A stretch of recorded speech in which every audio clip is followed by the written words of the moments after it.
여기는 하임 렛미 노 채널입니다. 반갑습니다. 꼰대이는 2020년 8월 19일 첫 영상을 올리며 유튜브 활동을 시작했습니다.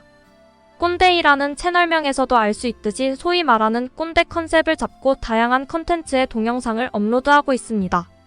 김대희의 실제 생년은 1974년생이지만 꼰대이 채널에서는 1964년생으로 10살 많은 꼰대를 배경으로 컨셉을 잡고 활동 중입니다.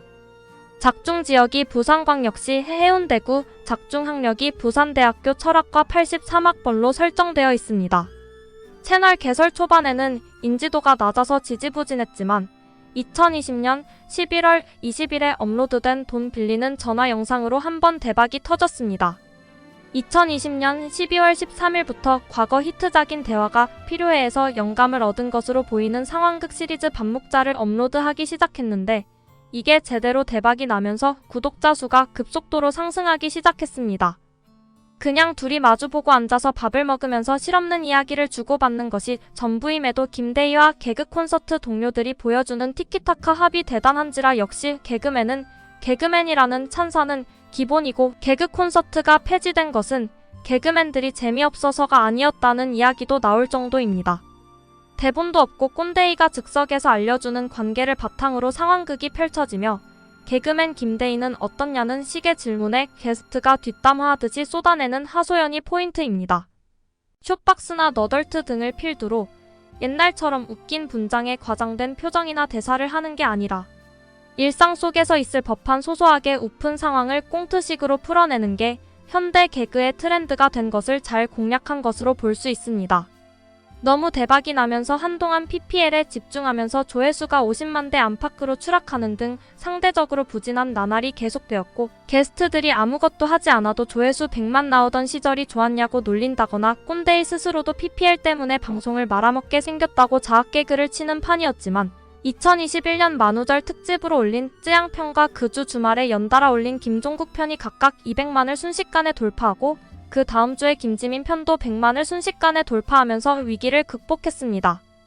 하지만 초반의 열풍에 비하면 이후는 흥행력이 많이 떨어진 상태이다. 입담 좋은 개그맨 출신이나 영향력 있는 유튜버 게스트가 아니면 100만을 넘기가 상당히 힘들어졌으며 이제 50만 이하로 떨어진 편도 많다. 기본 10만 단위 조회수가 쉬운 것이 아니라는 것을 생각하면 망했다고 하는 것은 무리가 있지만 과거의 엄청난 영향력을 생각해 본다면 조금 아쉬운 부분입니다. 다만 장기 콘텐츠라는 것이 의례 그렇듯 특히 반묵자의 폼의 특성상 애드리브와 게스트 유명세에 기대는 부분이 크기 때문에 회차별 재미와 이슈 온도 차이가 확연할 수밖에 없다. 매화마다 포텐을 터뜨리기도 어렵거니와 파급력 있는 게스트를 지속적으로 유치하기 어렵다는 것을 고려하면 이는 자연스러운 현상에 더 가깝기 때문에 무난한 행보를 보이고 있다고 보는 것이 적절하겠다. 이후로 지상렬 편이 대박을 터뜨리기도 했고 20만 50만 사이에 꽤 괜찮은 편들도 안정적으로 나오니만큼 초반의 폭발성은 사그라들었을지언정 순항하고 있음이 분명하다. 구독자도 100만이 넘었으니 나름 순탄하게 가고 있는 셈. 반묵자 시리즈로 채널이 본격화되면서 교도소 컨셉의 콩반묵자, 먹방 컨셉의 혼반묵자 등 시리즈가 늘어나고 있다. 특히 고독한 미식가를 패러디한 고독한 반묵자 시리즈는 2023년 첫 방송 이후 정기적으로 업로드하고 있다. 2023년 5월 13일 드디어 원조 멤버들인 장동민과 신봉선과 함께 대화가 필요해 2023년 버전을 찍었다. 유부남으로 3명의 딸을 뒀으며 개그 콘서트나 스타주니어쇼 붕어빵 등의 방송에 함께 나온 적이 있다. 셋째 출산을 앞두고 기막힌 외출 제작비로 정관수술을 받았다. 촬영 중 웃기려고 드립을 친 것인데 진짜 해줬다고 한다. 짠돌이로 유명하다. 라디오 스타에서 홍인규가 밝히길 김대희 슬아 두 여아의 돌잔치 때 총 40만원을 부조했지만 돌아온 것은 절반인 20만원이었다고 한다. 그런데 나중에 김대희가 라디오 스타에 나와서 해명한 바에 따르면 둘이 같이 짜고 만든 에피소드라고 한다. 최근에 방송된 미운 우리 새끼에서도 홍인규가 휴대폰에 김대희 대신 시평이라고 했다고 한다. 하지만 미운 우리 새끼에서 나무위키를 검색하면서 상기 내용을 보며 홍인규와 진실 공방을 벌였다. 이때 밝히길 홍인규는 한 명당 20만원씩 2번으로 총 40만원을 부조했지만 김대희는 한 명당 10만원씩 총 2번을 부조했다고 한다. 다만 김대희는 내가 진짜 그랬나? 하며 기억 못하는 모습을 보였다.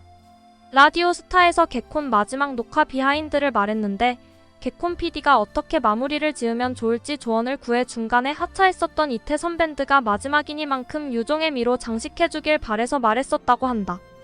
그런데 그 이후로 김대희는 그 사실을 까맣게 잊고 있다가 봉숭아학당이 끝나고 음악이 울리자 음향 감독님이 CD로 음악을 틀었는 줄 알았는데 딱 뒤돌아보니 이태선 밴드가 연주하고 있어서 눈물이 터졌다고 한다. 그도 그럴 것이 파일럿부터 1050회까지 개그 콘서트의 시작과 끝을 지켰던 사람이는 시절부터 청춘을 바친 프로그램이 없어진다는 것에 만감이 교차했을 것이다.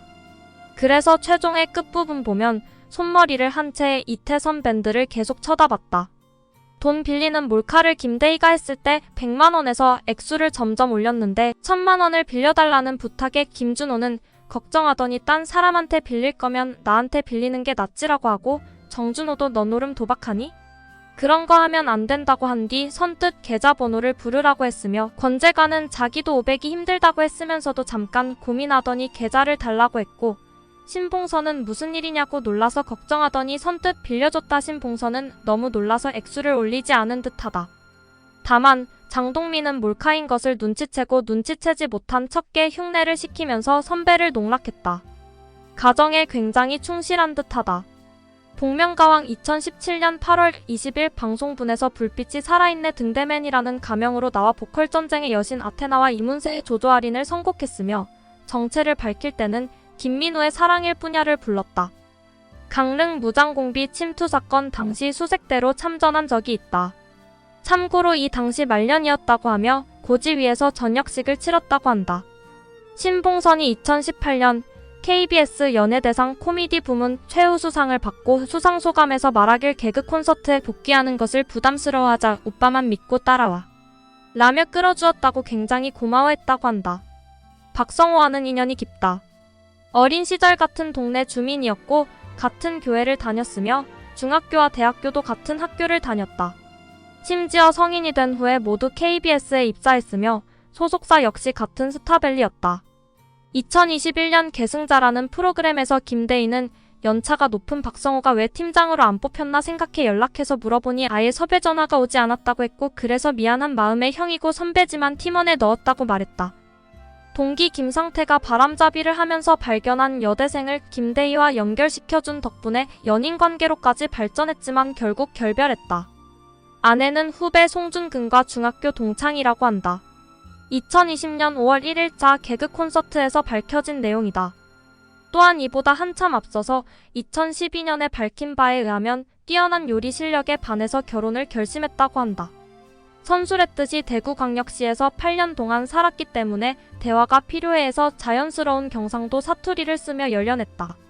부산 토박이인 신봉선만큼은 아니더라도 김대희 역시 사투리 연기가 어색하지 않았다. 장인어른은 부산광역시 출신, 장모님은 대구광역시 출신이어서 처가댁에 저녁 먹으러 갔다가 장모님과 얘기하는 걸 보고 이거다 싶어서 이를 토대로 대화가 필요해 첫 회를 기획했었다고 한다. 사투리를 능숙하게 잘 쓸 수 있는 건 장인어른과 장모님에게 배운 것 같다. 동기이자 절친인 김준호와는 둘도 없는 영혼의 단짝이며 친형제보다도 더 가까운 사이인 듯하다. 평상시에는 방송에서 김준호에게 농담으로 죽었으면 좋겠다고 해도 김준호를 걱정해 주거나 챙겨주는 모습이 보인다. 현재 와이프와 결혼하기 전에 오랫동안 교제했던 여자친구가 갑자기 이별을 통보해 잠시 공황장애 비슷하게 왔었는데 그 당시 생각나는 사람이 김준호밖에 없었다고 밝혔었다. 그래서 전화를 해서 위로받고 싶은 마음에 집 근처로 찾아가니 김준호가 위로는커녕 호탕하게 웃었다고 한다. 이후 김준호가 불미스러운 사건을 겪었을 당시에 그를 찾아가 그때 마음에 담아둔 것을 풀고자 똑같이 웃었다고. 그러나 나중엔 펑펑 울었다고 하며 그에게 3천만 원이라는 돈을 빌려줬다. 2014년 KBS 연예대상 때 코코엔터테인먼트 사태로 힘들어하던 김준호에게 원래는 감동적인 수상소감을 하려 했지만 후배들이 너무 슬픈 분위기로 만들어서 급조했다고 했다. 어려운 일이 있을 때마다 김대희는 김준호를 계속 도와주었다. 미우새에 출연했을 때 나무위키를 읽어보더니 왜 자신의 문서에 김준호 얘기만 반 이상이냐고 툴툴거리기도 했었다. 외삼촌이 60년대 큰 인기를 얻었던 원로 가수 정원이라고 라디오 스타에서 밝혔다. 배우 송일국과 의외의 인맥이 있는데 대학 동기 사이라는 것 덕에 친해졌다고 한다. 결혼식에도 왔었다고 하며 방송에서 종종 송일국과 친하다고 언급했었다. 군인들 밥값을 계산해준 미담이 맘카페에서 화제가 됐다.